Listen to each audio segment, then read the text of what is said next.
Good evening and welcome to the Monday night edition of the People Show with Mark Wallace here with you every Monday night at 7 o'clock on intellectualradio.com, Instagram, Facebook, YouTube. And we have a great program for you tonight. I hope that you all had a great week since the last time that we were here. You'll also be able to call in to us on our call-in number at 951-221-8221. A little bit later on in the program, we'll pick up your phone calls. Um, Hope that you all will engage with us tonight. We got some great guests for you. On the program is Cook County Assessor Fritz Kaegi, who's going to be here talking with us tonight and explaining the what the assessor's office is, what the assessor actually does, so that you can get a better understanding of what that office does and how that applies to your real estate taxes.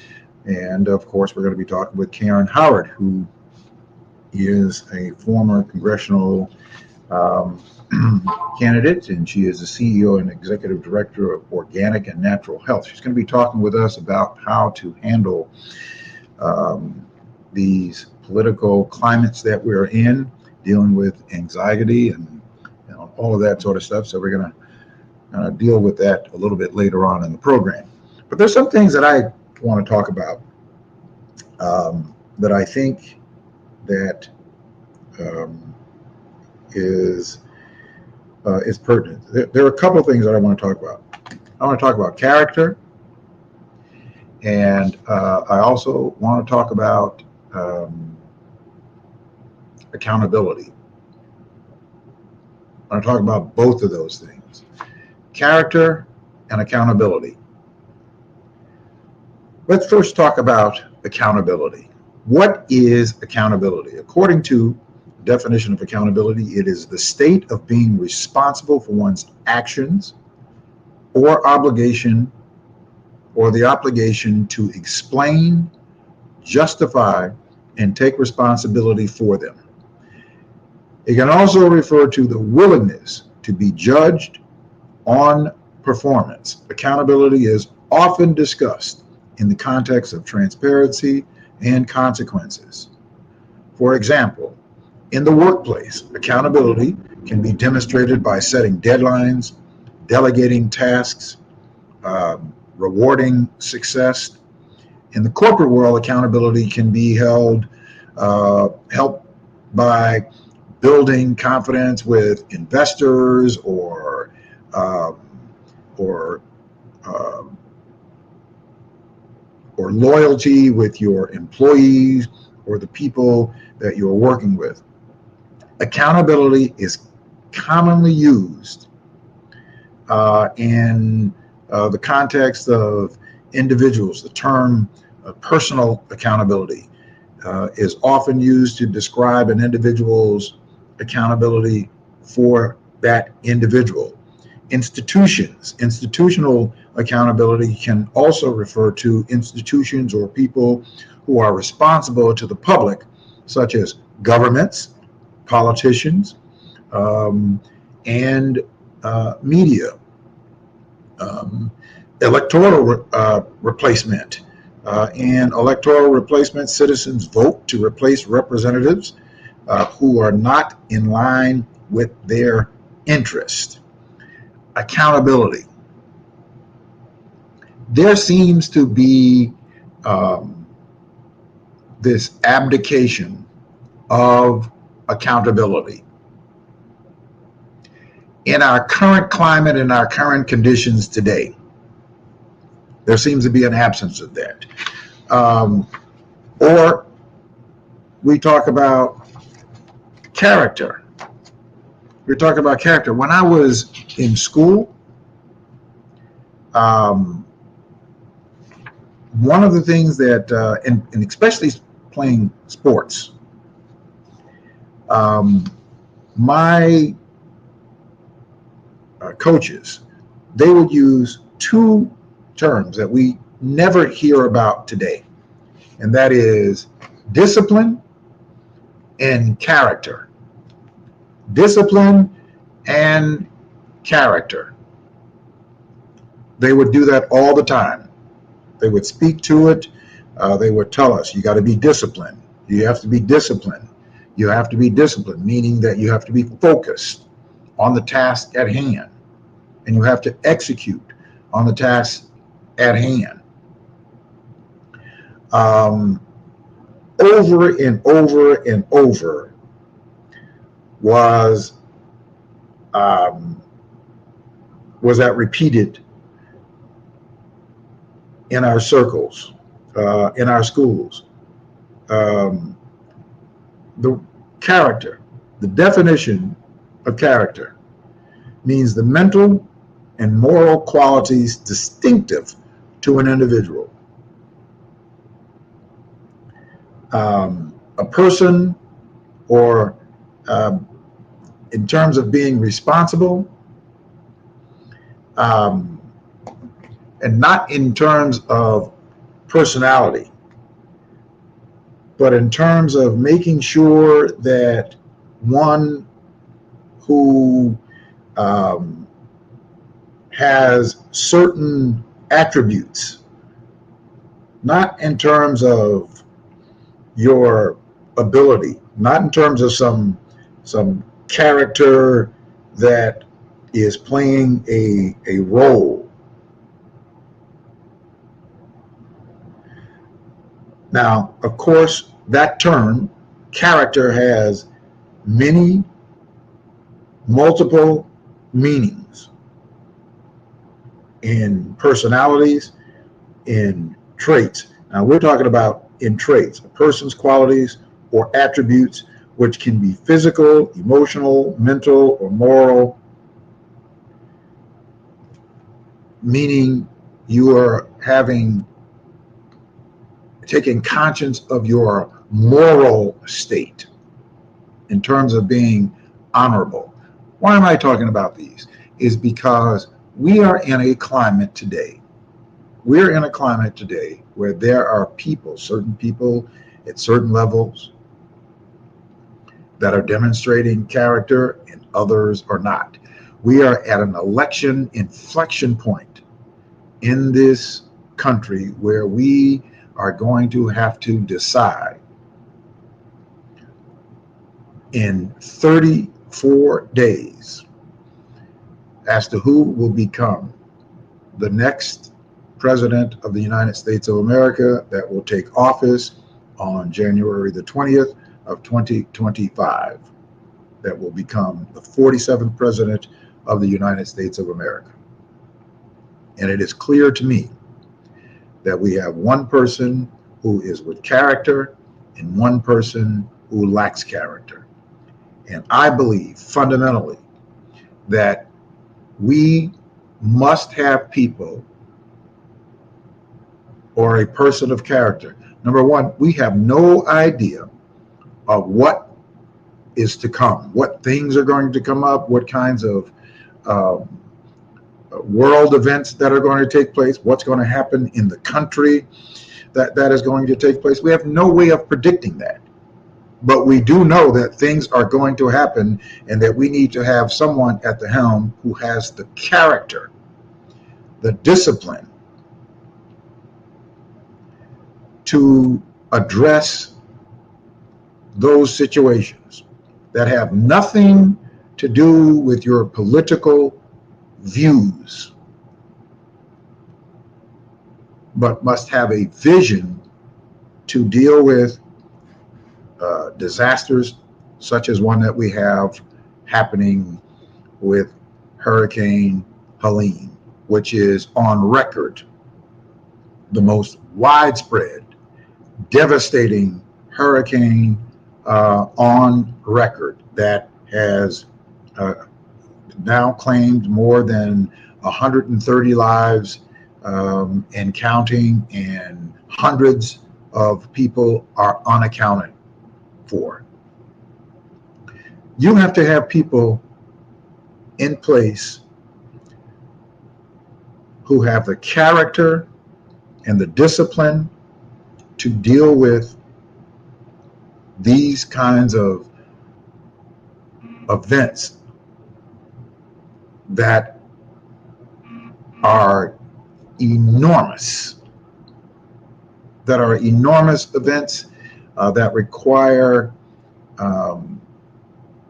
significant coordination between our governments, between our local and our state and our federal governments and the agencies to deal with them. And there is only one person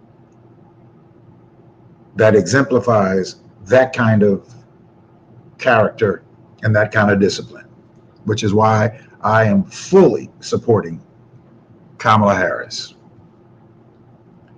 for President of the United States, not because she has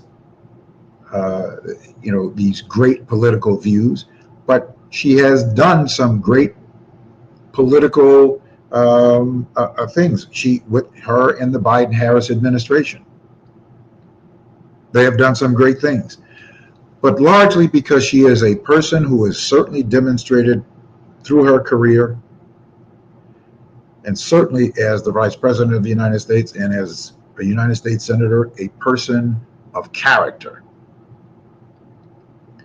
That is what I believe is essential to having someone who is responsible for leading the country. We must have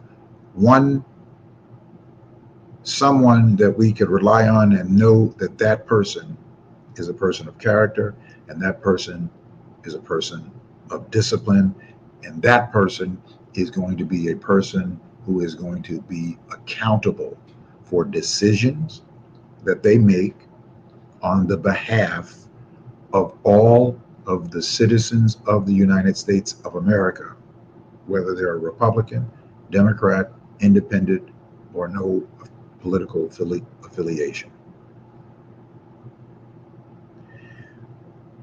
Right now, this particular situation that we are in with Hurricane Helene, in Project 2025, they have talked about, and they talk about privatizing our emergency response agencies, basically upending them, getting rid of them. When the Trump administration came into office, they essentially got rid of the budget for our CDC. And of course, we had a pandemic that we had to deal with, and they were not prepared. These are the kinds of questions, these are the kinds of responsibility that you need to have a person who is responsible for. These are the kinds of decisions that we need to be able to rest to know that, notwithstanding whatever our political philosophies are, but that we have someone who is going to be accountable for making sure that we are safe, that we're protected, and that we have the resources that we need. Period.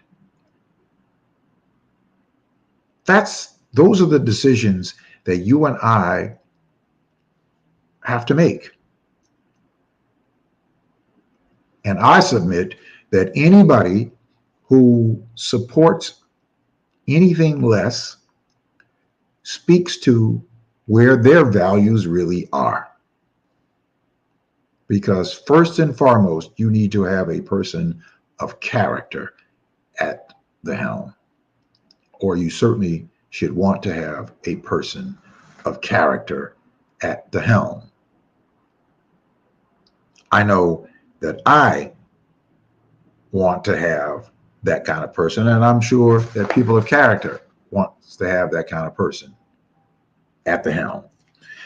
All right, now listen, and we're going to get into that a little bit later on. We're going to talk more about it. I'm going to take your phone calls about it, and you're going to be able to engage in that conversation.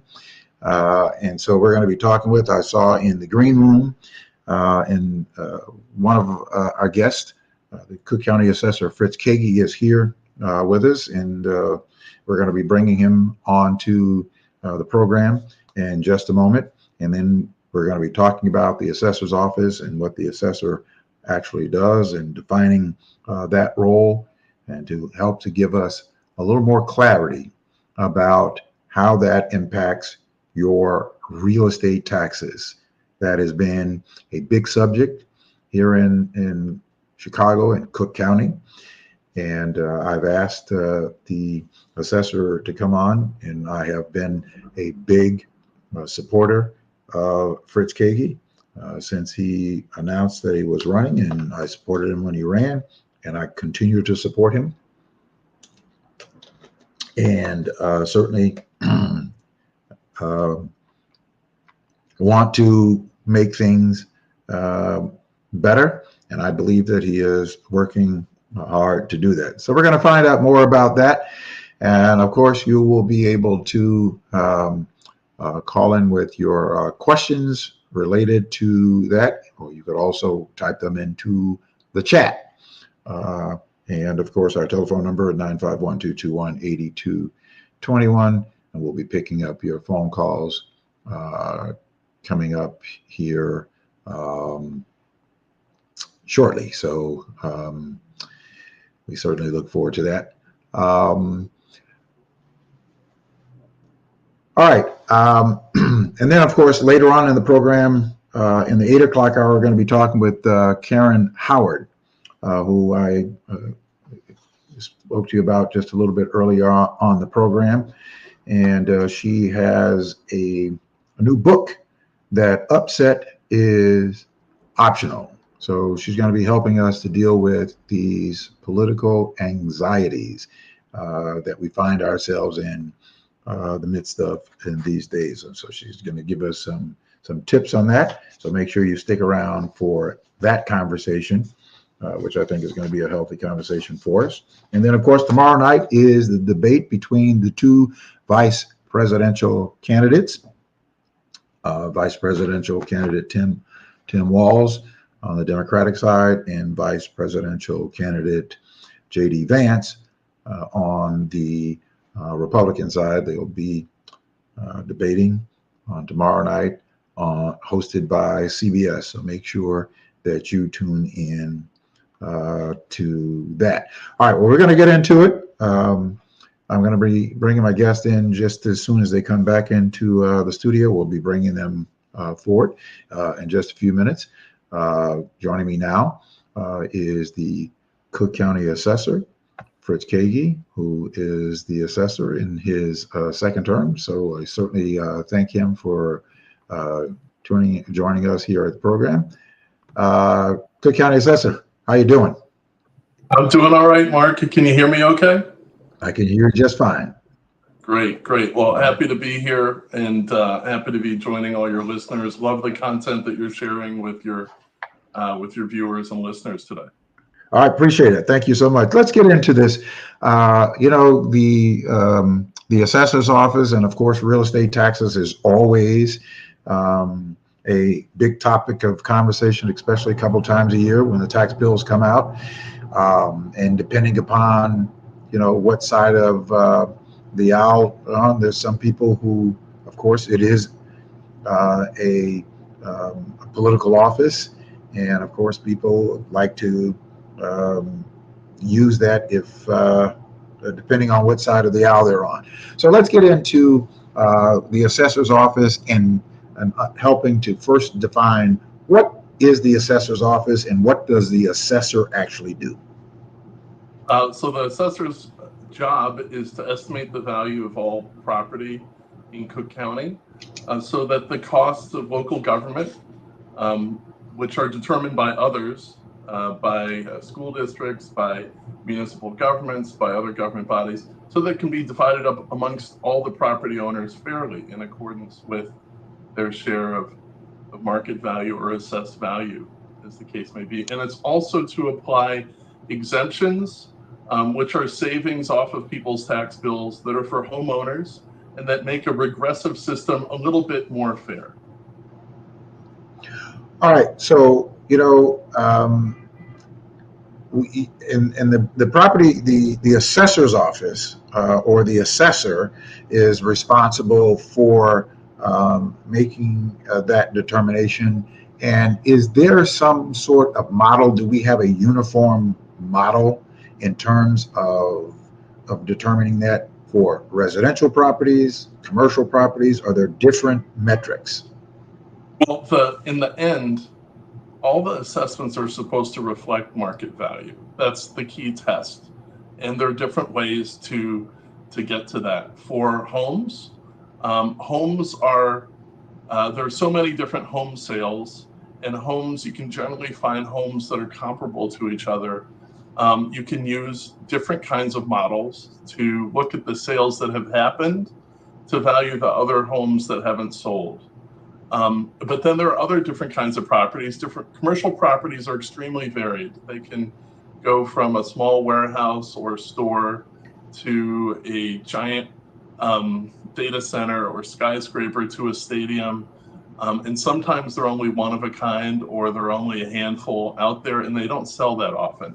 So then there are different methods for estimating that value. The market will tend to value them based on how much income they generate.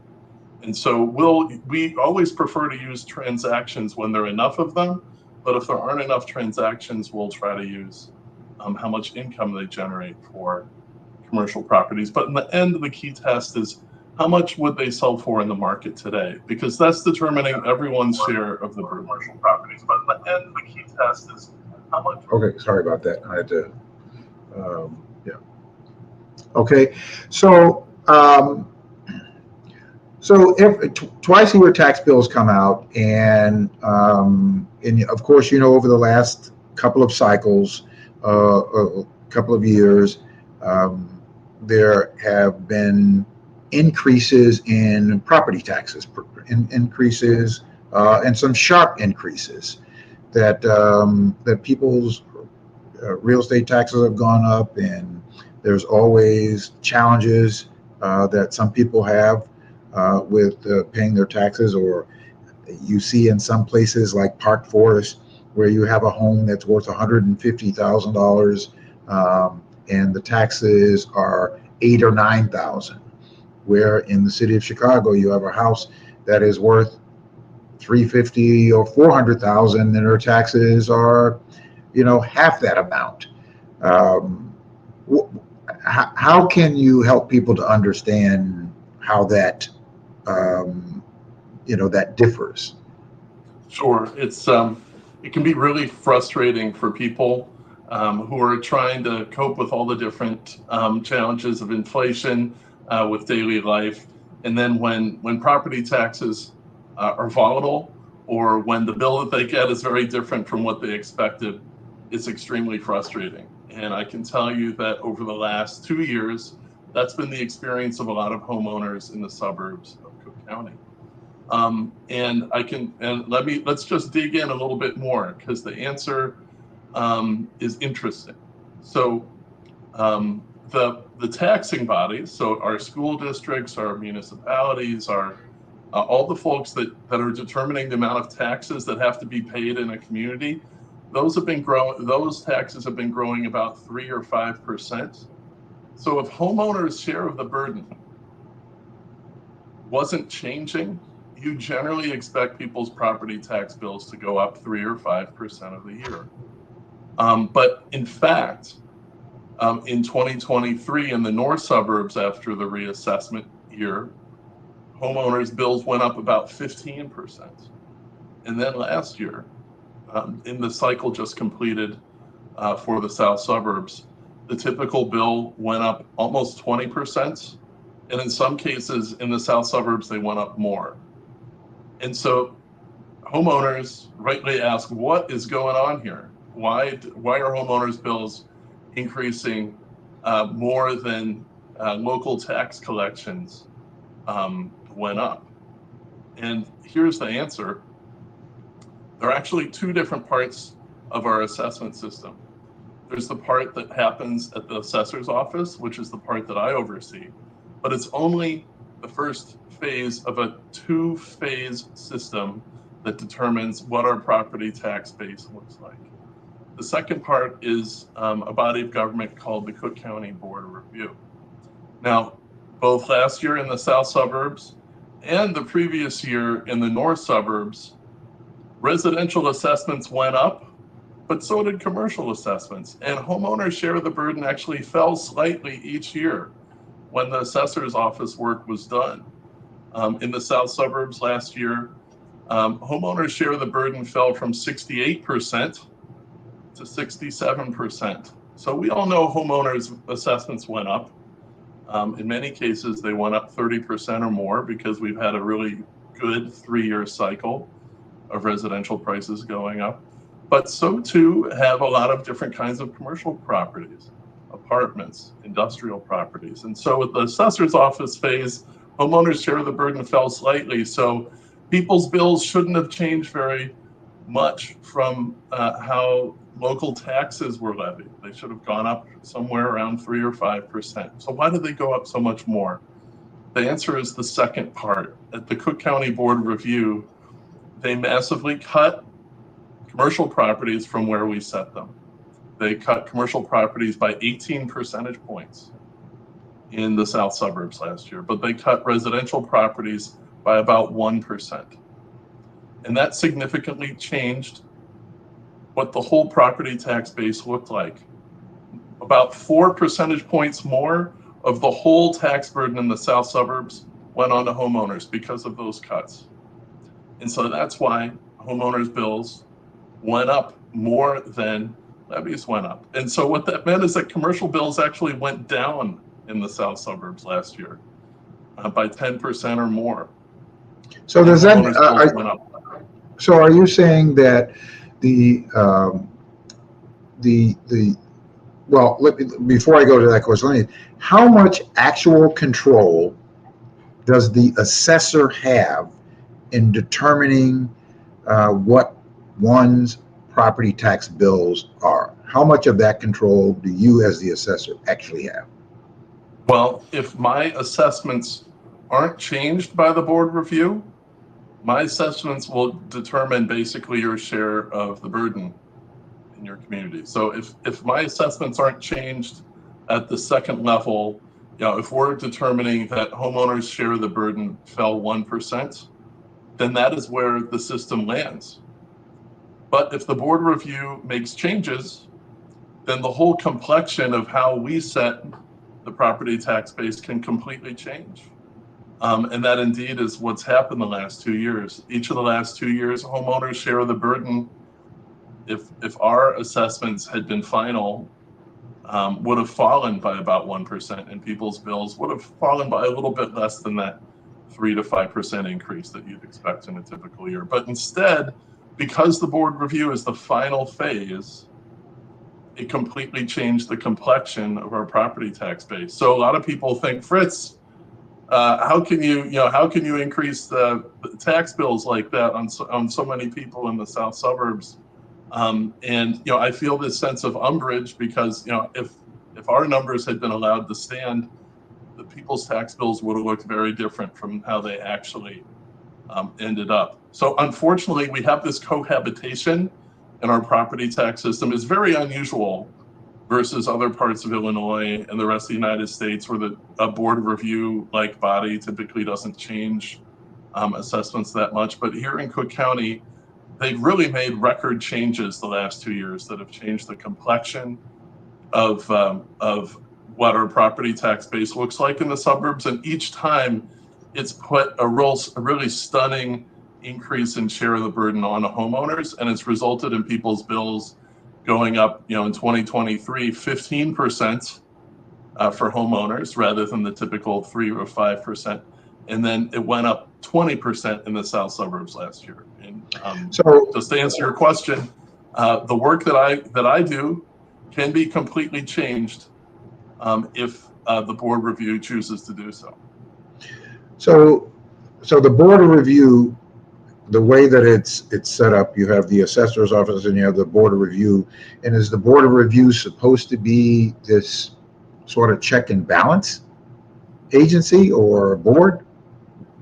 The board of review is basically a second opportunity for people to appeal if they felt like our assessment, their assessment was not fair at our office, or it's just simply a second venue, a second opportunity for a property owner to appeal. Now, the Board of Review has the same responsibilities that I do in terms of making sure that our assessments are uniform, that they're accurate, and that there's no favoritism conferred on one party over the other. In principle, they have the same duties that I do, but they have not acted, we think, with the same objectives of uniformity. And sometimes I find, where they're landing when it comes to valuations quite baffling.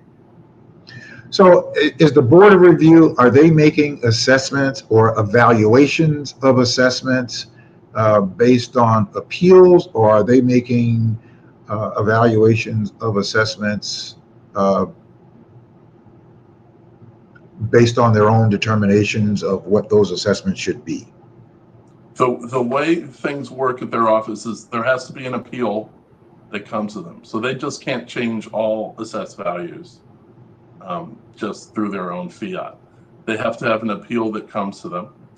And then the person who's making the appeal has to give them evidence. And then the Board of Review has to accept that evidence as credible. And then they can make their decision. And 2 out of the 3 Board of Review commissioners would have to agree with that decision. And basically, if you look at how their operations work, they make a reduction or they don't make a reduction.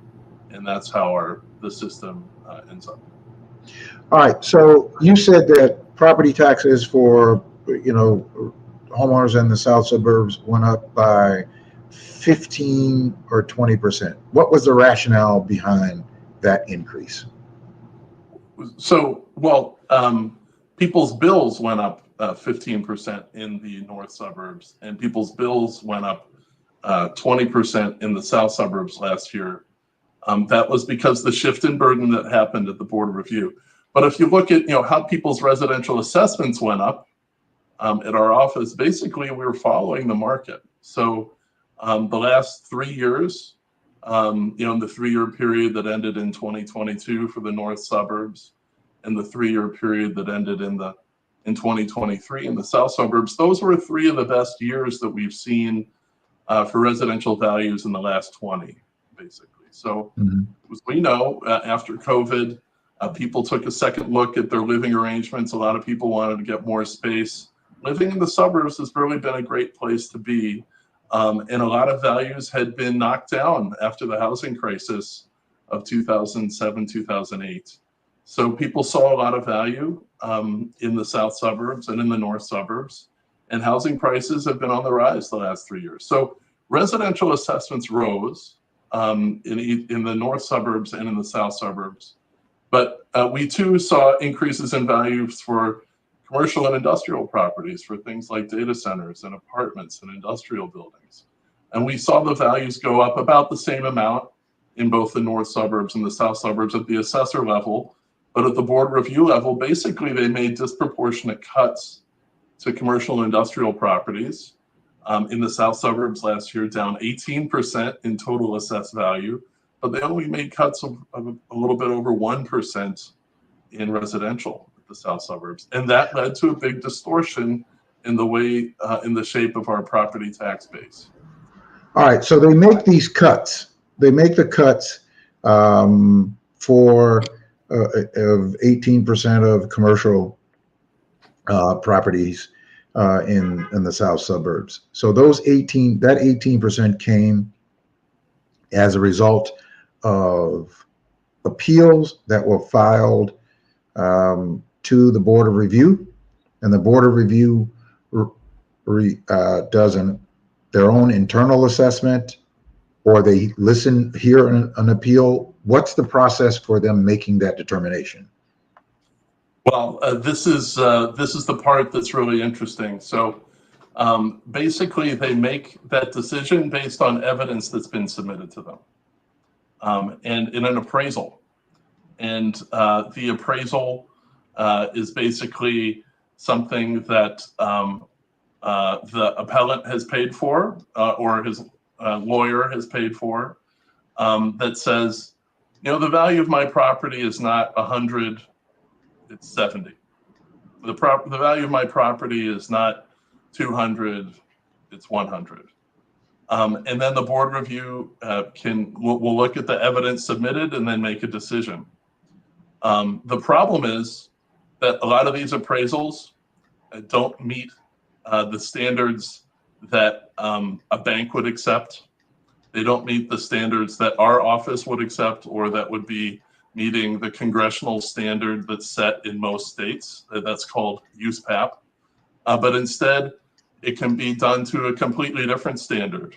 And it might not surprise you, Mark, that if your business is based, if you get more business by setting appraisal values that are low, you might get a little bit more business if that's what your client wants. And so we see a lot of appraisals that are saying that, my bacon double cheeseburger is more like a side salad. And that basically is the mechanism for the board review making big reductions in these values of commercial industrial properties, and so much burden being put on homeowners. And so really there needs to be a lot of scrutiny applied to what this evidence is. Who's producing this evidence? What standards are they using? Are there any conflicts? Are there certain bad actors that are responsible for producing appraisals that are so low? And I got to tell you, we at our office have seen evidence that appraisals are systematically coming in much lower than the values of commercial properties that sell the following year.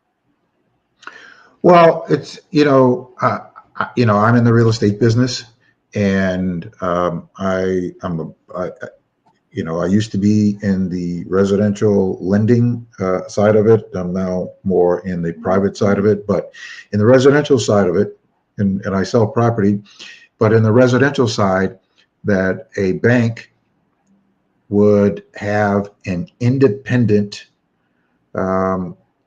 appraiser to go out, two people into a contract, and the bank would have, and somebody applies for a mortgage, the bank has somebody to go out to do an appraisal of that particular property. Now, look, we know that appraisers or appraisals can say whatever somebody wants them to say, depending upon who's writing that appraisal and depending upon the one who requests that appraisal. But there has to be some standards. And I think what I'm hearing is that there's really not any standards in place when it comes to these appeals for commercial property owners, like there is a requirement for residential applicants who are going for an appraisal. In some cases, a lender requires there to be two appraisers on a property before they decide, and they come up with an opinion before they decide to approve for financing or not. Why is there?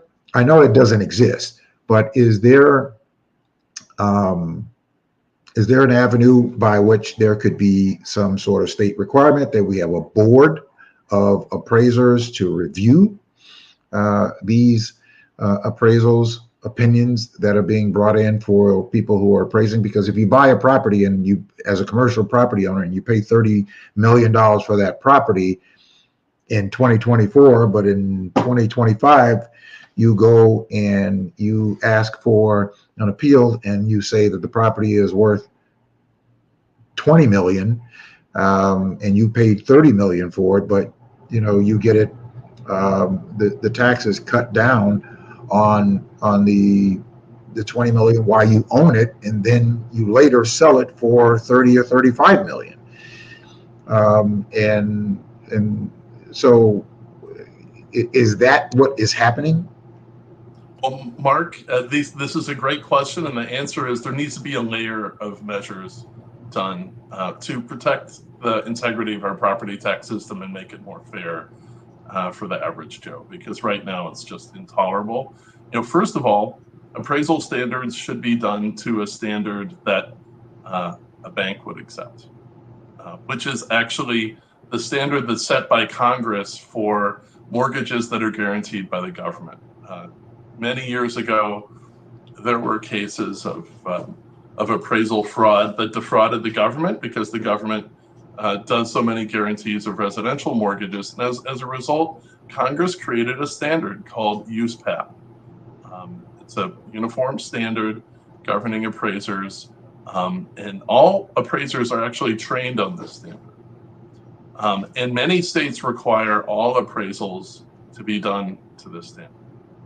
In Illinois, even though our appraisers are all required to learn and train on this standard, the appraisals that they produce when it comes to making appeals do not necessarily have to meet this standard. Now, at our office, we require all appraisals that we accept at our office to be done to this standard, but the board review does not. So the first thing that could be done is the board review to better serve the public, to be more accurate, to serve all homeowners and people who are not insiders, should require appraisals to be done to that higher standard to build confidence in our system. So that's the very first thing that can be done. Second of all, the state could, as many other states do, require all appraisals in the state to be done to USPAP standards. And third of all, our regulator, which oversees the appraisal industry, can respond to complaints that it gets for a bad appraisal practice. We've submitted complaints to these over the years. We've not heard responses to any of them yet from the regulator, which is known as IDFPR, the Illinois Department of Financial and Professional Regulation. They should act on these because we see appraisers doing all sorts of inventive and fanciful things that don't have to do with market practice, that end up resulting in lower values, but that hurt the public. And they also hurt the industry. There are a lot of people in the industry who uphold higher standards than the ones that are commonly used in tax appeals. And it trashes the credential that so many of people over their lives have built to the game, and really hurts the public's confidence in the industry's work. So that's why the professional regulator should act on it. And of course, we think both our office and the board review and other venues that take appeals should have some accountability. You should be measuring how, if you're reducing properties on appeal, you should be comparing how those properties subsequently sell and see if you're really doing it right. Are you more accurate or not? And if you're making reductions, and let's say a sale happens, you should go back and look and see who was more accurate in estimating the value of that property. Was it the assessor's office or the Cook County Board of Review based on one of these appraisals? And those studies should be done every year, and that should be a basic act of accountability that's required by our county board. And for the Illinois Department of there's another appeals venue called the Illinois Property Tax Appeals Board. They should also have the changes that they make measured against sales, as should the circuit court, which can also make revisions based on these appraisals. So we think there are a variety of things that could be done. Ultimately, the duty that all our offices have is to be accurate. Not to follow what someone might have taught someone to do, or not to follow just a practice that is out there, but instead, what is the valuation that's most accurate? So that, because all of our assessments are interconnected. If all our homeowners' assessments are accurate, but there's this whole other part of the system where inequity and undervaluation is tolerated, that is just as unfair to those homeowners as ones having inaccurate assessments of their own, because in either case, their share of the burden is too high. So this requires urgent attention. Fortunately, our county board, under the Office of the President of Cook County, has a reform group that is looking at different practices across our offices, and will be making recommendations, and we think some of these recommendations should be adopted. One of the recommendations I would think would be that there has to be an independent appraisal review board or of something, because are the appraisals for appeals, are they ordered by the board or are they ordered by the person who is making the appeal? The appraisers are hired by the people making the appeal. Okay, so which is inviting a giant conflict. And you know what else invites a giant conflict? When those appraisers are donating to the board of review elected officials. When board review elected officials are taking donations from the appraisers that are responsible for the significant majority of appraisals they receive, that is very troubling. That is very troubling. And the Cook County Board of Ethics has said that this is a critical vulnerability for our board review. They accept donations from people who are submitting evidence to them and practicing before them. They called years ago for the board review to adopt a ethics policy that forbids them from doing this, but they have not adopted that recommendation. well, who has authority over the board of review? Well, the board of review sets its own rules. The county sets a budget for them. The county can also, basically, work with both our office and their office to adopt higher standards. The county's ethics policies also apply to both of our offices. So the county can tighten up ethics rules that would cover all. But both of our offices, both the assessor's office and the board of review, are actually the creation of the state of Illinois.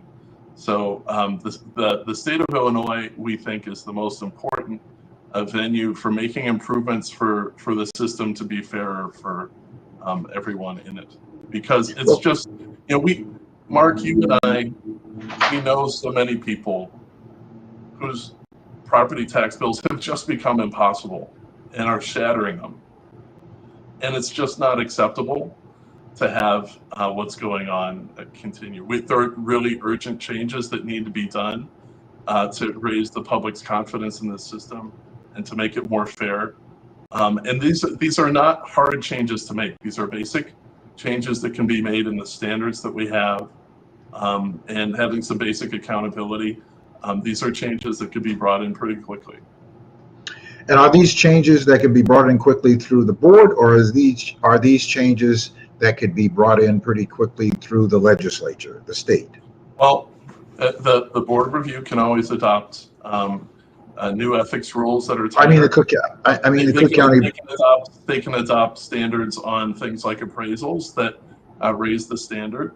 And we are ready to work with the board of review to cooperate on rules of evidence and other things like that would present a common standard for people submitting evidence on appeals. And we think that would lift our whole system up. The county board can make rules when it comes to ethics. The county board also sets budgets for both of us. And by the way, they also are responsible for the information technology that our offices use. So another thing that could be done is that there's more cooperation on information technology so that the evidence that we see is automatically treated as evidence at their office. And that's not the case currently. So there's several things that could be done at the county or at our individual offices. Our president has been a helpful presence in working towards having technical studies and standards put into place and recommendations to lift up the quality of our work. And also, at the state, there are also things that could be done, especially when setting standards for things like appraisals and data. These are basic things that could be done that would lift our work up. The board of review is one of those innocuous offices that people don't pay any attention to, but they obviously have significant impact on people's livelihoods in many respects relative to their real estate taxes, and they largely get a pass. So they're passing hundreds of millions of dollars of tax cuts to commercial properties owners that are passed on to homeowners that are paying, I don't know, $700,000, $800,000, $900,000 a year. Is that correct? Where homeowners could be Yeah, paying? Mark, when you think about it, that in the south suburbs, the typical bill went up close to $1,000 last year.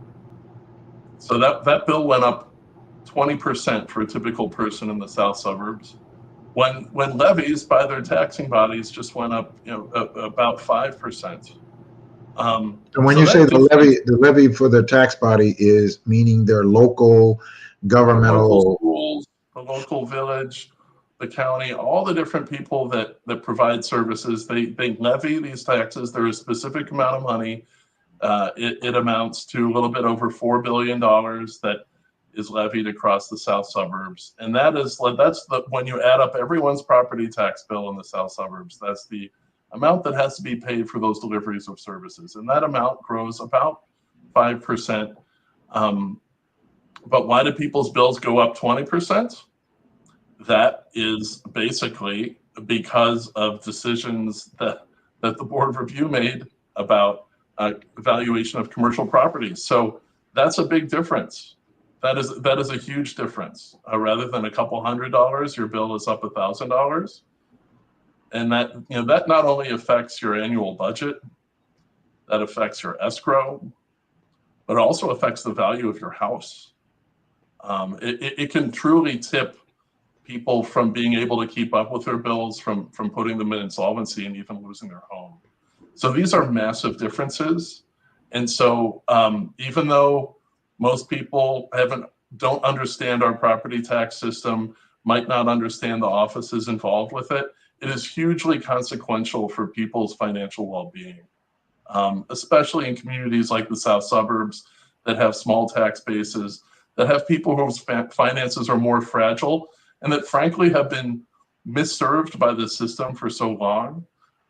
So really, it's incredibly consequential. It's incredibly important, and we can't let the fact that an office is well known or not get in the way from the reality, which is incredible distortion that affects people's financial lives in a very big way. I mean, these swings in people's finances are bigger than the decisions that are made by your local mayor or by the governor. They probably don't affect your finances as much as these swings. So it's a really big deal. Well, so if the levies are going up by about 5% in the suburbs, the southern suburbs, and the real estate taxes are going up by 15 or 20%, and so what you're telling me, or you're telling the audience, is that this is largely being impacted because commercial property owners are getting tax cuts that they should not be Their getting. bills fell last year. The commercial properties bills in the south suburbs fell. They fell as a result of the board review? That's right. Their bills fell about 10%. Homeowners' bills went up 20%. How fair is that? And in the north suburbs, the year before, it was the same dynamic. And so then that's these are some of America's biggest corporations that got big reductions, yes. while homeowners had to take on more. I mean, in the north suburbs, we had Microsoft, owned by one of the world's richest people, and Walmart, owned by one of the world's richest families, getting significant reductions on their bills while homeowners were paying more. In the south suburbs, same thing. We had Walmarts with bills falling. We had Home Depots with bills falling. We had properties owned by Exxon, the world's biggest oil company. And that is just not passing a basic standard of fairness for our neighbors. So their taxes fell last year. So because their taxes went down, who paid those reductions? Who made up for that? In total, the amount of taxes rose about 5%. That's the amount of the levy. Homeowners had to pay 20% more. Corporate and industrial paid less. And that's what happened. So, So the Board of Review, okay, the Board of Review meets. There's a public meeting in the board at the Board of Review. How many times a year is there a Board of Review meeting, and where is that meeting, and where can people go to attend that meeting to speak, to have public comments to the Board of Review? Well, you can go to their website to read more about their procedures, but basically they have hearings for most properties where evidence is being presented, and they will hold many hearings throughout the year, which have already started. Typically, so we're reassessing Chicago right now in this reassessment cycle. So they've already started hearings in Chicago. They'll continue their hearings until next spring, and different properties. Typically tens of thousands or hundreds of tens of thousands of commercial properties will come before them, making appeals, and I believe they hold hearings on most of them. Well, they hold hearings, but isn't there a separate public meeting that the Board of Review holds to give a report, or where the public can come in and have public comments? Well, you'd have to check the Board of Review on their procedures for when they have public meetings. I honestly don't know. Okay. I don't oversee their office. I don't attend those meetings. Okay. But they also do come before the county board when they make their budget requests every year. So that's another opportunity for the public to hear about them. And why isn't the county board, why aren't the commissioners on the county board making more noise about what is happening with the commercial property owners? Because commercial property owners, they're not investing in properties that depreciate. Why isn't the county board? I do think there's interest in, first of all of our county commissioners are on the front lines for hearing appeals and the experiences of their constituents. Now, some commissioners might understand how our property tax system works a little bit better than others. But that definitely our county commissioners, they all hear in different ways the frustrations of the public with commissioners. So I do think there's a desire to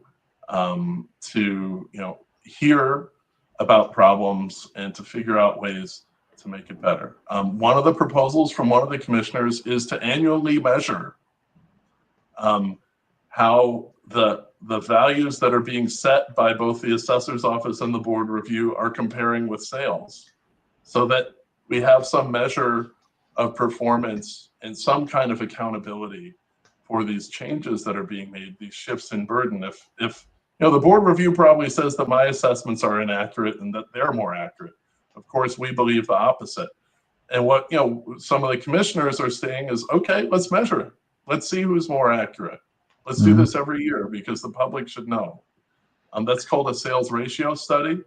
And so I know that there will be a proposal from one of the commissioners that's been talked about in county hearings to have an annual study financed by the county board measuring this. I think this may be one of the recommendations that comes from the reform group under the president. Some of these recommendations are still being formulated, but the county board, that is one of the solutions that the county board has that it can fund. And certainly when we have our budget hearing, the county commissioners ask us questions about, hey, here's what's been happening with my homeowners' bills. Here's frustrations that they have. Talk about this. Explain this for me. And so we do this, and when we appear, when I appear before the board review may do that as well. And again, some commissioners are more engaged in this than others. We have a wide variety of experiences on our county board, but that is the proper venue for questions. And by the way, the public can also come into hearings for public comment, and they certainly do come. All right, we got about 30 seconds left. So then it sounds like to me there has to be some independent review. And how can we push that forth through the public? Well, there should be independent review. I wanted to talk about another initiative that we have that will help homeowners. Okay. We think that the property taxes have really become impossible for some of our homeowners based on what's been happening the last years. And we need a state mechanism called a circuit breaker, which is present in more than half of the nation's states, which basically provides protections for homeowners if their bill is spiking, and it's especially for homeowners who's with lower incomes. So we have proposed a circuit breaker plan. I've been before both the county board and I'll be coming before different parts of the General Assembly with a proposal for a circuit breaker plan that will provide relief for people whose bills, and I suggest, we have this for people whose bills have gone up more than 20%, and then we have it for people below a certain income level where that relief is provided.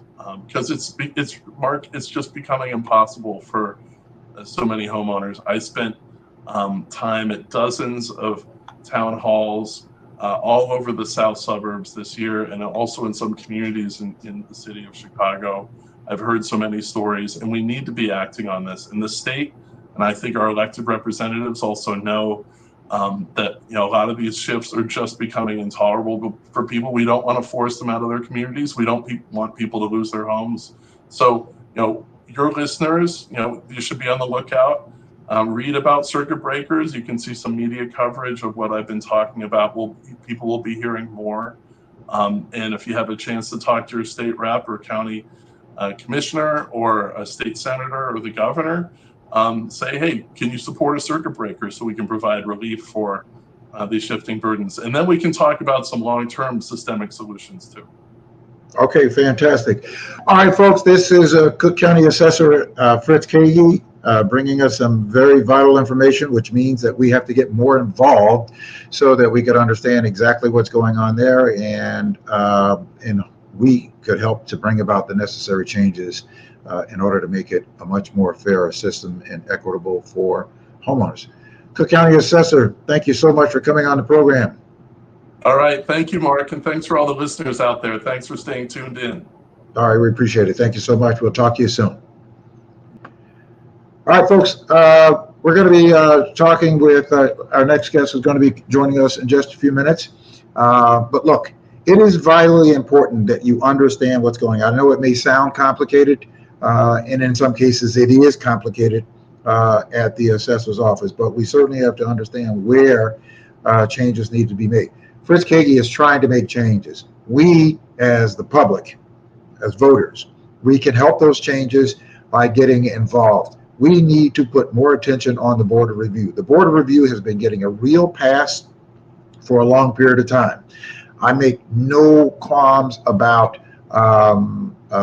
what I have learned over certainly the most recent 5 or 6 years since I have been working and learning from Cook County Assessor Fritz Kaegi what has been going on. And what has been going on is the burden of taxes have been shifted from commercial property owners onto residential property owners. So the burden has been unfairly shifted, and that is happening largely at the Board of Review, who are receiving huge campaign contributions from tax appeal attorneys. And you heard the assessor talk about receiving campaign contributions from appraisers, which is an absolute conflict that is happening, and that needs to change. The only way that can change, you and I have to get involved. You and I are going to have to show up, and we're going to have to show up in large numbers. So, and then we're going to have to make sure that we elect people in these positions that are going to be much more equitable in these areas. Speaking at the Board of Review, and we have to get rid of, and I'm just saying this is me, we have to get rid of Larry Rogers Jr., which we're not going to be able to do because he is going to be, unfortunately, set for another full term after this election. But George Cardenas, we can replace George Cardenas on the board, which will make it a much more equitable board where our voices will matter. So we need to find a candidate and support a candidate that is going to replace George Cardenas, because George Cardenas and Larry Rogers Jr. largely vote together. So the other Board of Review commissioner is at a disadvantage because she doesn't have the kind of support that she needs to be able to bring in the kinds of reforms that need to be at the Board of Review.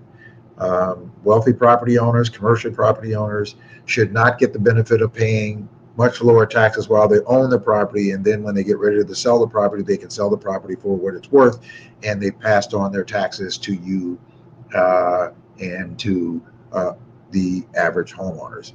That's not fair. It's not equitable. So we need to certainly make sure that we show up for that. And if we don't show up, these kinds of things will continue to happen, and it will be much more difficult for people like the assessor to bring in the kinds of changes that we need to have made. Whether we need to have them made at the state level or whether we need to have them made at the county level, you and I must show up. That is, our reasonable obligation is that we have got to show up if we want to see these kinds of changes come into place. All right. So while we wait for our next guest to join us, I certainly want to reiterate what we were talking about earlier. And I think it's going to be a very interesting conversation, because I think that there is all kinds of election anxiety that is going on. And the question becomes, why? Why are we having this happening to us now? Why are we having all of this stress, even to anger? I'm going to tell you, I wore a t-shirt, a Kamala Harris t-shirt, to an event.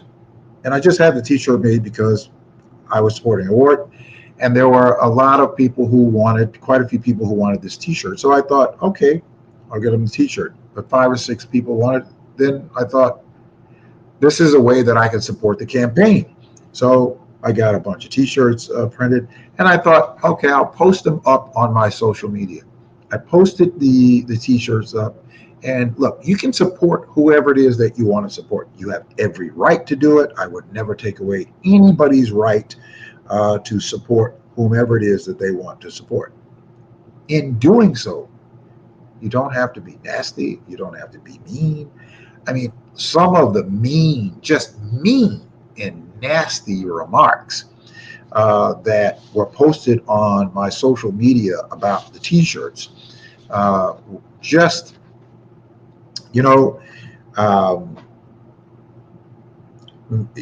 it's certainly the right time to have this conversation, because we have family members that are falling out with each other, friends that are falling out with each other because of an election, because one supports one candidate and the other supports it.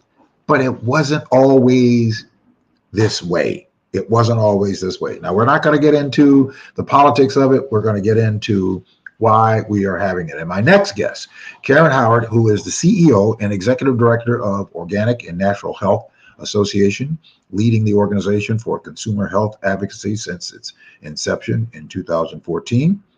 With 4 decades of experience in healthcare policy, government relations, and organizational leadership. She is a visionary in advancing healthcare initiatives. She is the author of the new book, Upset is Optional. Say goodbye to unnecessary suffering, focusing on strategies to manage stress anxiety. Welcome to the program, Karin Howard. Thank you very much for being here. Thank you for having me, and thanks for that introduction. I think this is a very appropriate and certainly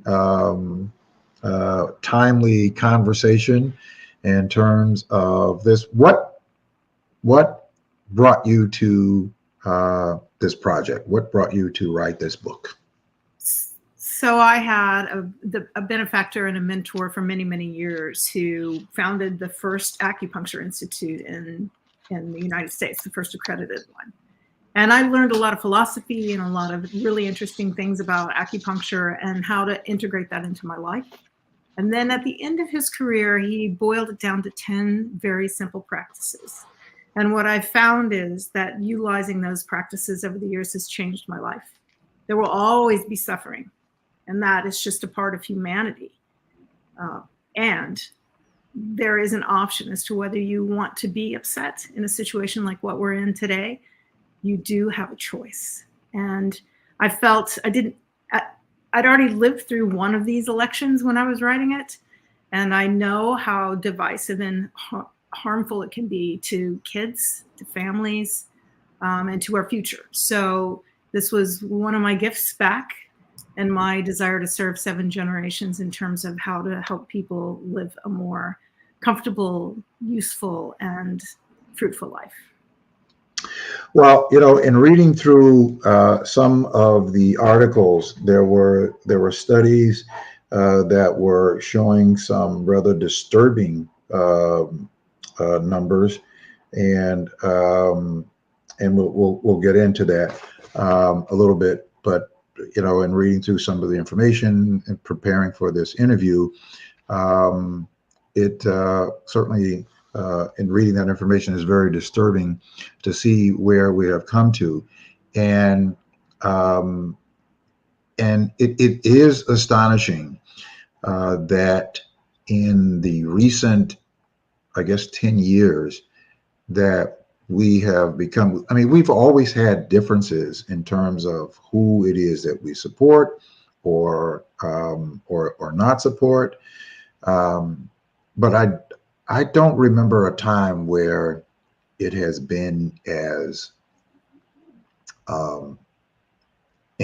intensely stressful as it is now. We almost have to manage what we say and or don't say, or people don't even want to have a conversation because it will become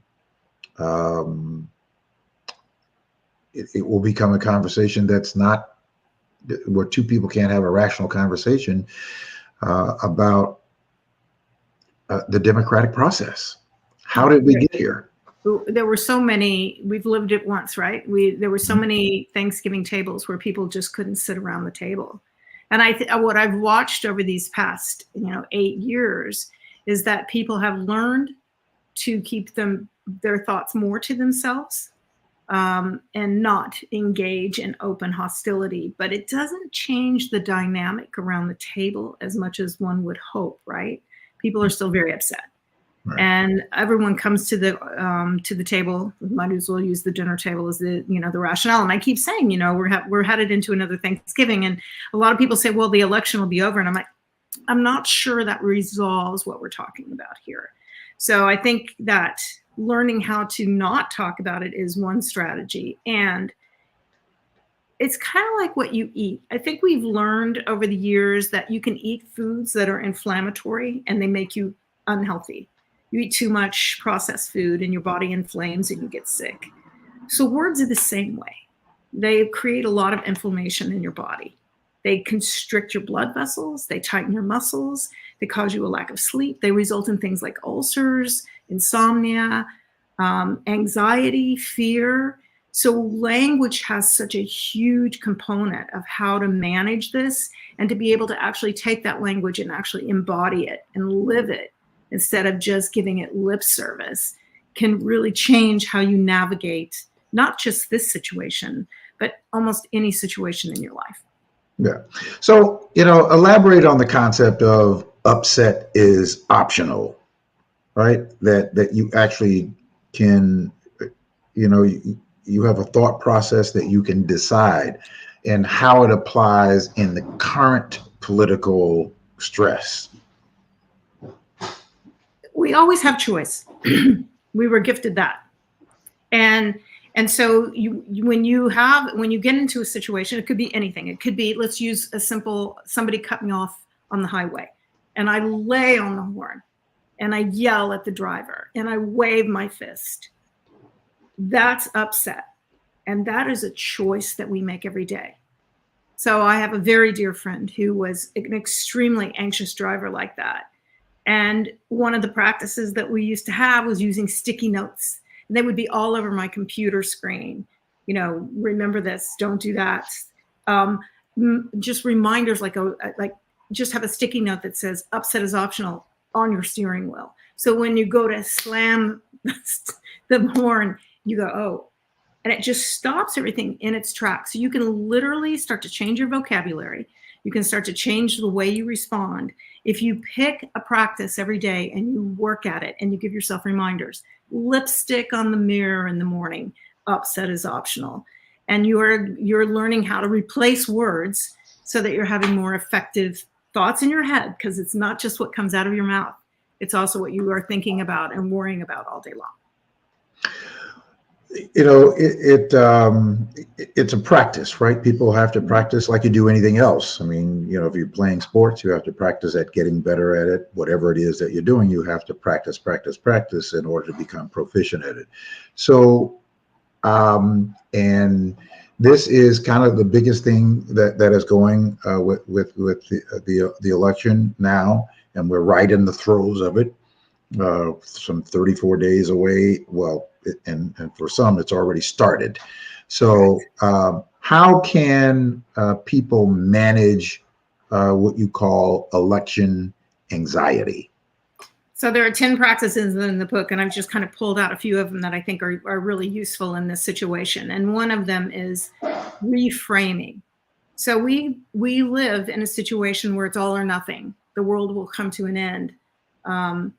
We aren't taking care of our planet. This is what happens in climate. You know, so everything is very dire.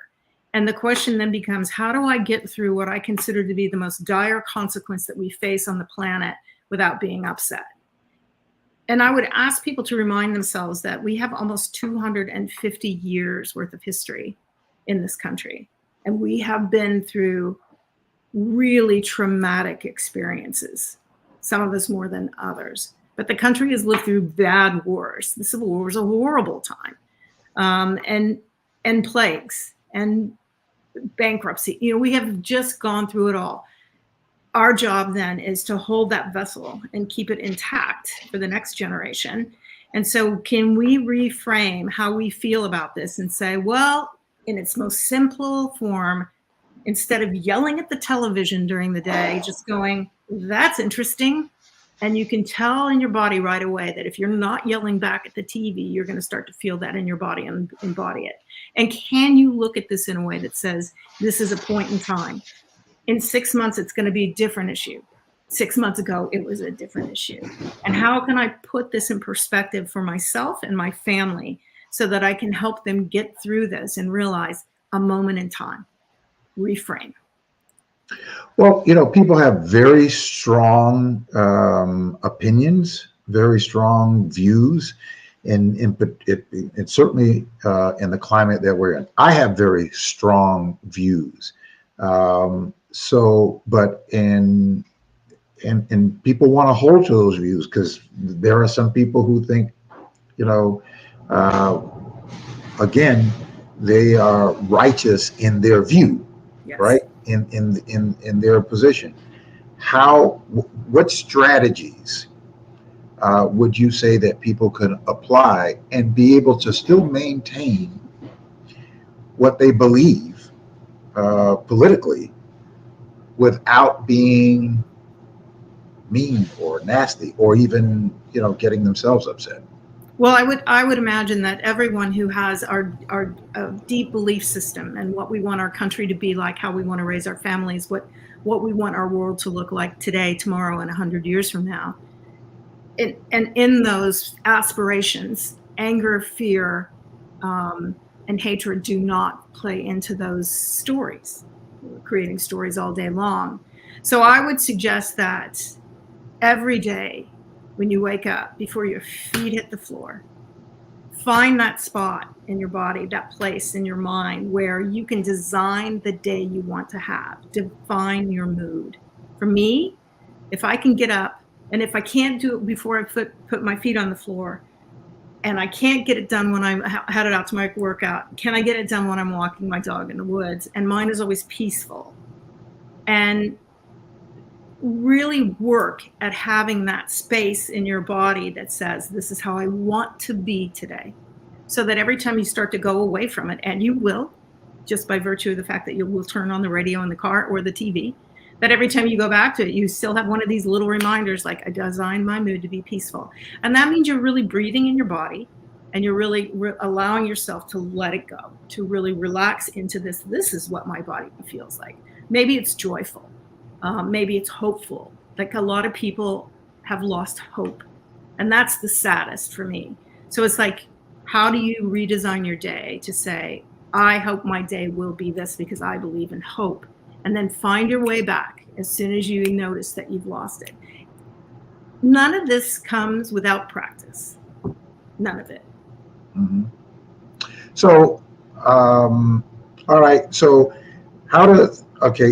give us some practical tips, right, of refraining from negative emotions and frustrations, so that you will have the motivation to practice, right? Because when we get upset or we're frustrated, we kind of withdraw, and we don't want to withdraw, but we want to refrain from negative emotions, so that we can maintain those things that are important to us, but we're able to do that in a more positive way. What are some practical tips? So one of the things I suggest people use is a word wall. Things have changed so fast through this election that one of the original tips was, well, okay, so if there are two male candidates running for Congress, for president, I'm going to refer to them as Martha Washington and Mary Lincoln. And people are they are thrown literally for a loop, because it reframes everything in your brain, right? Like, oh, the candidates are Martha and Mary. And they're like, the candidates are what? So they can't attribute what I'm saying to a candidate. So I can't be right or wrong. Mm-hmm. And that was really clever and really effective until all the world changed again. And now we have a different candidate. You have two different candidates. So how do you refer to the two candidates? So now I just refer to them as the candidates, but my word wall has always been sort of consistent. When I hear, when there is something going on that I am watching and I am just speechless, I choose to be speechless, and I say, that's interesting, instead of a whole litany of words that could come out. And it really does make a difference in my body in terms of how I feel, to not actually say all those things that are going to run through my head, but to say, whoa, that's really interesting. So you don't always have to have an opinion. No. You don't always need to offer an opinion about whatever it is that is happening that you see. And sometimes it's healthy just not to offer an opinion, but to respond the way that you did, which is an opinion. It's just an opinion. Yeah. And somebody's going to have one, and you can always, so if somebody throws an opinion out at you, and you have an opportunity to say, am I going to let that come in my body? Because I'm going to feel it. Or can I just go, ooh, nope, not going in. So like that word wall gives you an opportunity to actually sort of build a new conversation in your head. Because I find, yes, we're having discourse amongst peoples, but the discourse you have in your head is just as effective at messing you up during the day. Like, I can be calm and peaceful looking around all the time and be in a conversation. I'm originally from Southwest Missouri. I was just back, and I could let myself get engaged in that dialogue because the liberal from Washington, D.C. just came home, and just choose not to. I don't engage. I can remove myself, or I can just watch with a slight smile on my face and go, that's interesting, and just say, that's really interesting to someone. I'm not offending them. I'm not taking it in. I don't own it. It's theirs. It's a word wall. So it's kind of fun just to write them all down, have them handy. Again, sticky notes for me are my go-to. And if I need it, they're just there. And I don't find myself being reactive. that because it's that reactive thing that really gets your body up in all kinds of inflammation. So that's a really good practice. So in your book, you talk about daily intentions. So how does setting daily intentions or setting your mood to help to alleviate anxiety during the election? So it's kind of like a yoga practice. You can't do yoga on a mat if you're not breathing. So setting a mood is harder than yoga because your goal is to stay in touch with that mood all day long. Very hard to do and almost impossible. You will slip out. But if you wake up and you say, yes, I'm walking the dog right now, the sun's out, everything is good, or it's raining and the sun's out or not going to come out, whatever. But I'm happy and content because this is my world, this is my space, I feel good in my body. How do you keep that? So I would wear reminders, like constantly, like a rubber band, boom, like I'm like, ooh, wait, all of a sudden I'm feeling that knot in my stomach that I get, that's got to go away. Because that creates all kinds of other health issues for me. So being able to design the mood is part of it. Being able to stay in the mood is where it really requires practice. So you need just reminders all over, in the car, on the refrigerator, in the refrigerator. What is the mood that you want for the day? And it could be anything that works for you. Happiness, joy, bliss, oblivious. Just be oblivious for a day. And just play with it and see what works for you. And for me, it became peaceful, but it took, and it's hard to remember to do. But the first thing you think in the morning is, what is my day going to be like today? The last thing you think of is, what am I going to do tomorrow? So it's done intentionally. So do you do this one thing every day? Or you take one thing and you put that into practice? Because if you try to do so many things, you're not going to do anything. So do you suggest taking one thing? Like, give us a so that's the beauty of the book. So people will gravitate towards something. I will tell you what keeps me as centered and grounded and moving forward as anything I've ever done, which is the practice of 7 generations. So when I heard this philosophy, it deeply resonated with me. Yeah, explain that idea. Out of Native American, the world. So I am 1 generation out of 7. There were 3 who came before me and 3 that I may never know that come next. And my job at Organic and Natural Health, or anything else I do, is to serve those 7 generations. So if I don't do work that honors the 3 generations that came before me, I feel it. And if I'm not doing work that serves those 3 generations ahead of me, I quit. And I've quit my job several times. And that philosophy for me is like the straight and narrow road. So can you, to help those who are feeling overwhelmed, which is, a good number of people these days, right? In this current political environment that we have, which I guess is I can call it unique, but how can people be reassured that that their vote is going to matter and not feel so overwhelmed? It goes a little towards that 7 generation feeling. Now, I live in a place where my vote literally does not matter. I live in Washington, D.C. It is predominantly Democratic. We have 1 electoral vote. That doesn't matter to me. I vote no matter what, even if I have to do it absentee, because of those 7 generations. I think part of what we need to do is realize to stay engaged in the process, which is what it is that there's a lot of story out there, stories all over. But there is this other thing that's just phenomena. And we're phenomena. When we go to the polls and vote, that is an action. That is dictated. That is documented. So that there's phenomena. We can manage phenomena. Story we create. And I think if people start, especially these days with what's transpiring, to begin to delineate, that's a story, that's that person's story, whether it's my best friend's story or the man on the TV, it's a story. It isn't based in phenomena. That to me is like sometimes very grounding for people, to be able to get through this with their sanity and feel like they're contributing and can stay, because I've been listening to your work, and so much of this is about staying engaged in the process. We have to. This is all we have. This is all we know. And we've told ourselves that it's the best thing on the planet.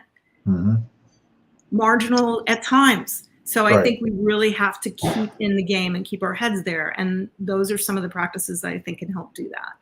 We certainly have to keep a balance, because, you know, it's important to keep our minds open and to be involved. It's very important.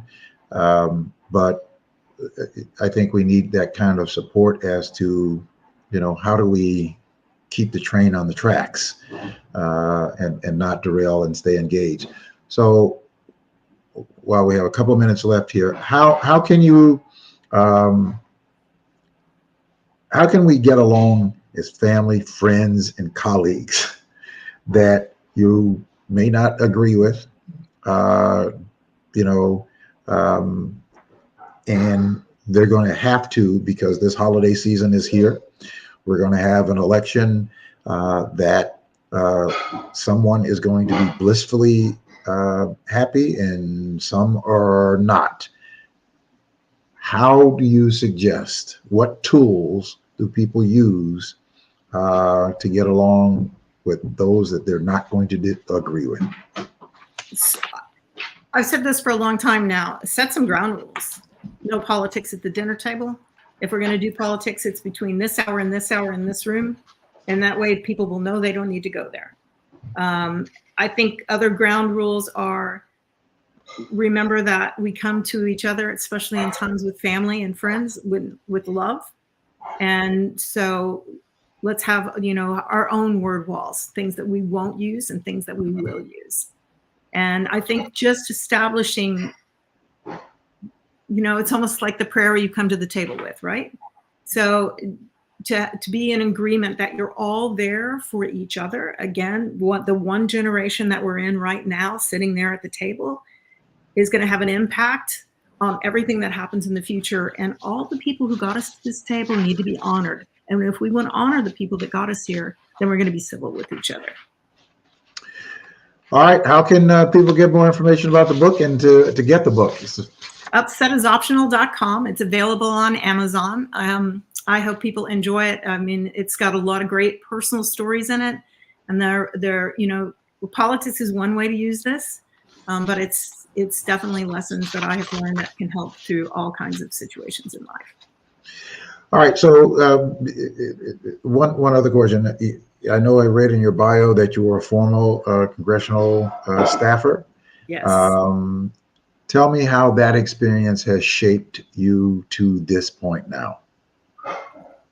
Well, so I was there. Mickey Leland, you were talking about Barbara Jordan on one of your shows, and Mickey Leland was on the committee, her successor in her seat. But I was on a committee that was there because Congress had messed up their own retirement system. And I helped broker that deal to fix it for them.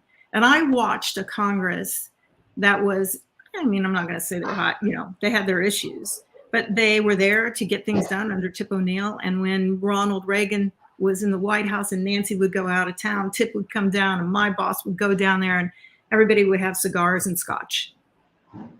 And when they disagreed, they disagreed. But when they had to get together, they got together. And I learned a lot from that experience. And I've carried that with me. And I've carried the desire to be an advocate with me, which is what frustrates me about Congress, is I think they've forgotten why they're there.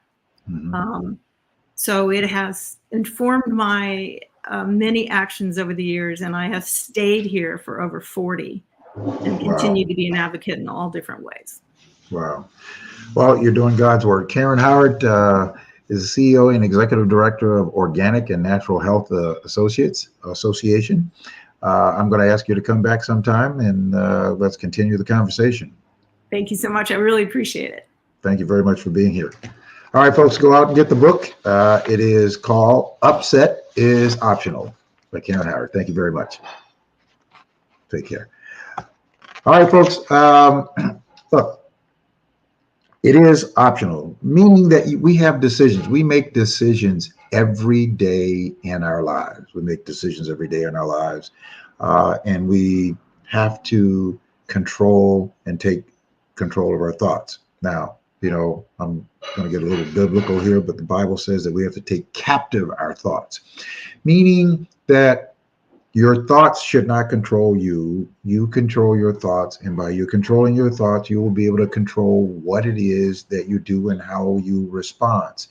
You might not be able to control what somebody else says or what somebody else does, but you certainly can control how you respond to it.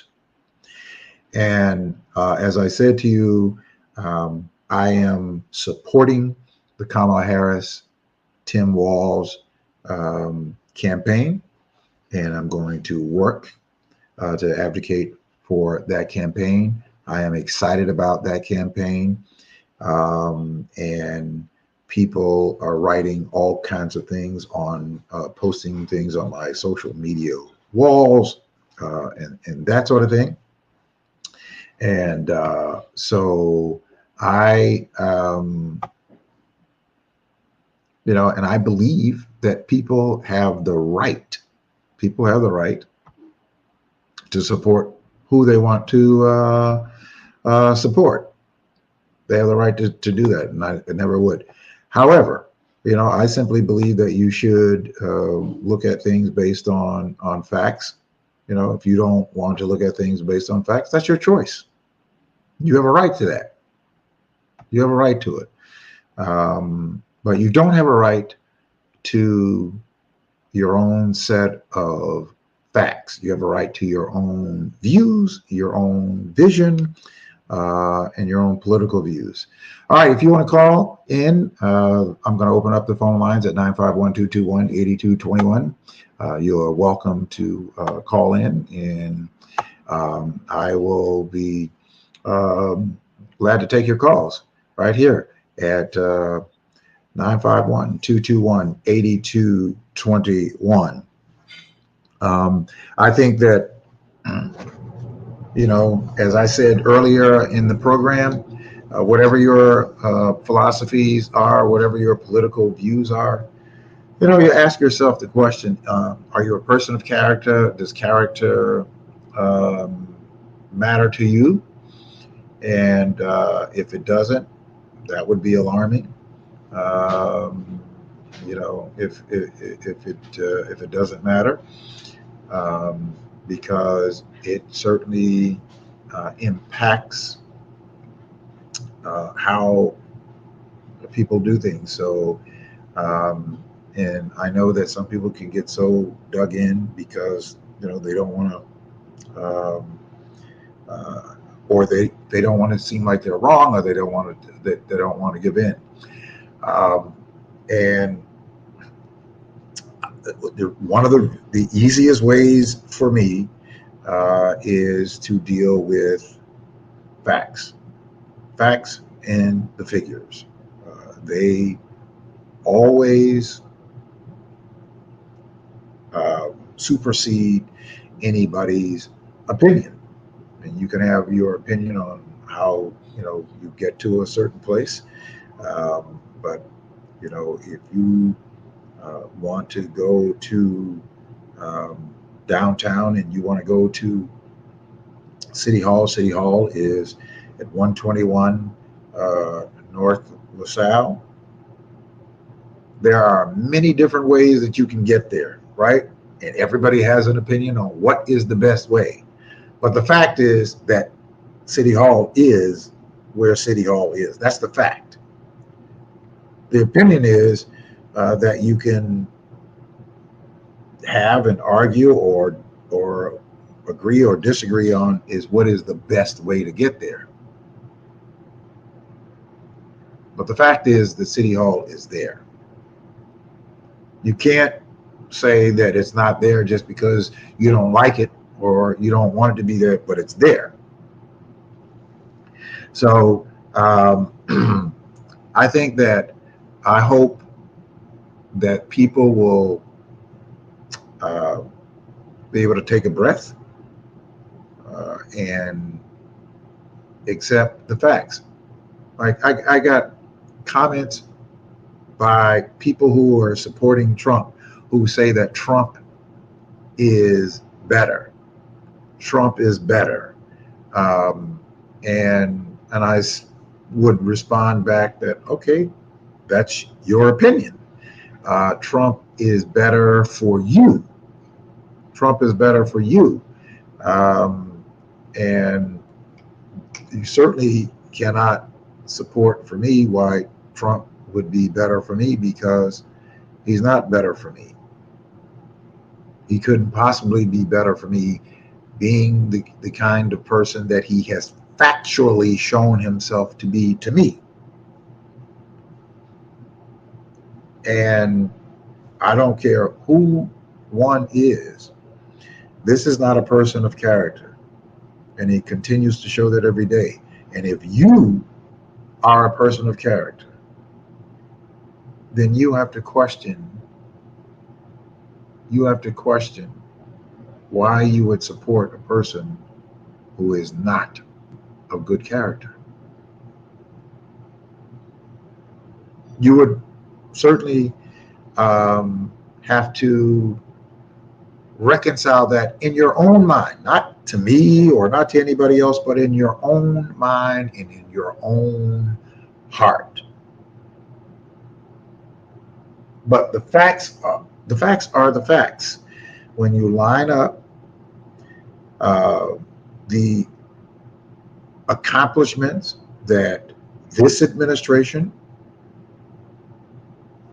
between President Biden and Vice President Kamala Harris, with their policy accomplishments that they have been able to get done for the country, and how those policies are impacting communities.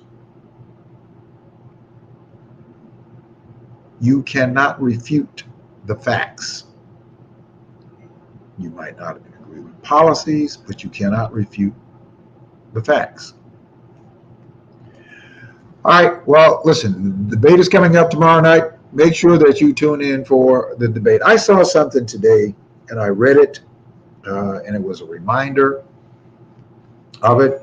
And we're going to be dealing with something that is going to that is going to certainly be an eye opener, and it just may blow your mind. We have discovered some new disturbing information about the city of Chicago's photo enforcement of red light cameras, and in particular speed cameras. We're going to be bringing that information forth at some time in the very near future, and I think what we're going to do is probably going to come behind the election, and we are putting forth the information that is coming directly from the designers of the equipment. We did some FOIAs, and we have that information, and we are going to put forth this information. I don't know that the information will end up turning into, because we did consult our counsel to see whether or not there was an avenue for us to approach this legally, because you know that we are, certainly determined to do away with this system that we believe that is a system that is an unjust system. It's inequitable, and it's certainly ineffective. It does not provide the safety and security that our people in government, certainly in our local government, would like to lead us to believe. But they are supporting this, and of course they're supporting this as this system under the disguise right, of safety because it brings in a big monetary position. Now you look at the mayor who wants to do away with Shot Spotter, and I agree with that, wants to do away with Shot Spotter, which is an ineffective tool. All of the analysis shows that it's ineffective. And let me tell you, it's not ineffective because the technology is bad. That's not where the ineffectiveness comes in. The ineffectiveness comes in is that the technology is working, but there has to be somebody responding to the technology, which is where the breakdown is. There is a complete lack of response to that technology. If a police officer doesn't want to respond to it, if a car doesn't want to respond to it, then they don't respond to it. And if there's not any real accountability there to make sure that they are responding to every alert, then it's ineffective. Now, I know that there are some people who are saying that some lives have been saved. I don't know how that was, or if that was, or how many it was. And I heard someone say that ShotSpotter is effective because there was somebody who was shot, and because of the ShotSpotter technology, the police were able to get to the location, and they were able to get emergency assistance to the person who got shot and save their life. That may have happened. That may have happened. I don't know. But the ShotSpotter, again, the technology is not that the technology is bad. What is ineffective is the technology is ineffective because there is a poor connection in terms of responding to that technology. There's been extensive, exhaustive analysis in what are considered some of the most hot spot areas where there are gunfire, that in more cases than not, there have been more than 30% of the ShotSpotter alerts that got no response, zero response. So I don't know how that system is supposed to be effective. I consider it to be kind of a placebo, right? That gives to have people a feeling that because that technology is out there, somehow give people a feeling that things are better. And I just think that that is not the case. It's just not the case. So anyway, we waste a lot of money on things like that, but on another one is speed cameras and red light cameras. Those are two other placebos that they have in place that make people feel like that, you know, that we're better off with them, when in fact we're not. All the data shows and all the statistics shows that we're not. We're not better off. Traffic crashes are higher. And the traffic crashes that are taking place have no relations with speed, and certainly no relations with the locations where speed cameras are. We do have a reckless driving problem here in Chicago, but speed cameras and red light cameras are not going to solve those problems. There has to be some traffic enforcement. There has to be some traffic enforcement, and that traffic enforcement also has to be done appropriately. Somebody sent me an article earlier today that, and I'll read it, just a little bit of it when I get to that one. Let's see. Okay, here it is. So I guess this is supposed to justify. Police stop more black drivers while speed cameras issue unbiased tickets, according to a new study. I'm not sure if this is supposed to justify speed cameras,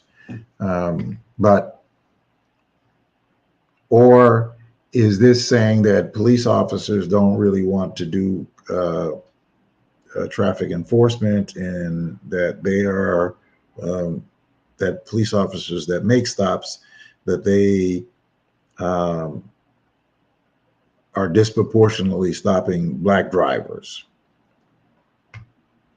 Well, I'm not so sure how unbiased the speed cameras are, because there was an analysis that there are disproportionately more speeding tickets that are given in black communities than there are in white communities. So I have to read through that article. One of the other things that this city certainly has demonstrated its poor decision in, one of the worst deals ever done through the city, is that about the parking meters.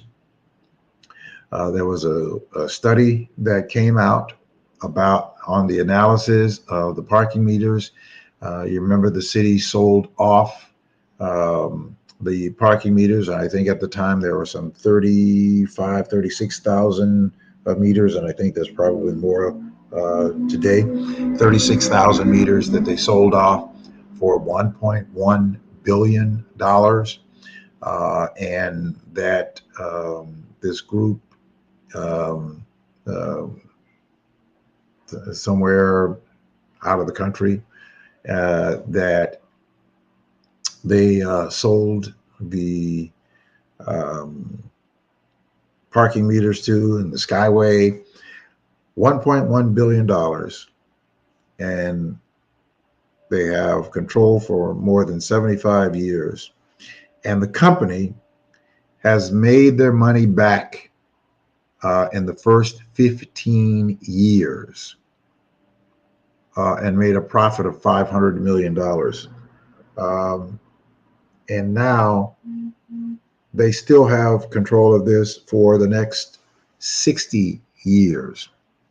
This has got to be recorded as probably one of the dumbest deals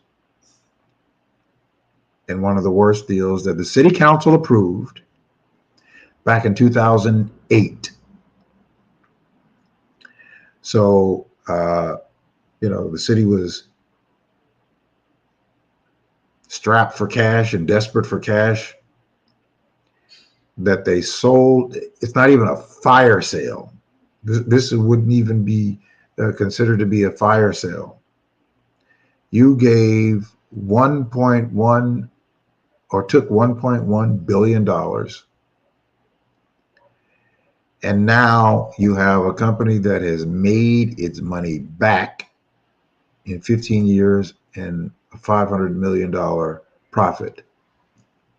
Not to mention that if those parking meters are on a street where the city is obstructing those parking meters, where they can't be of use, the city has to compensate. You and I has to compensate the company for the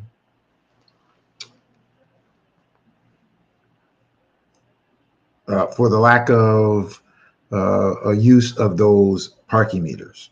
You and I, they have to make up for it. The same thing with the divvy bikes. If they lose money, we have to make up whatever that loss is.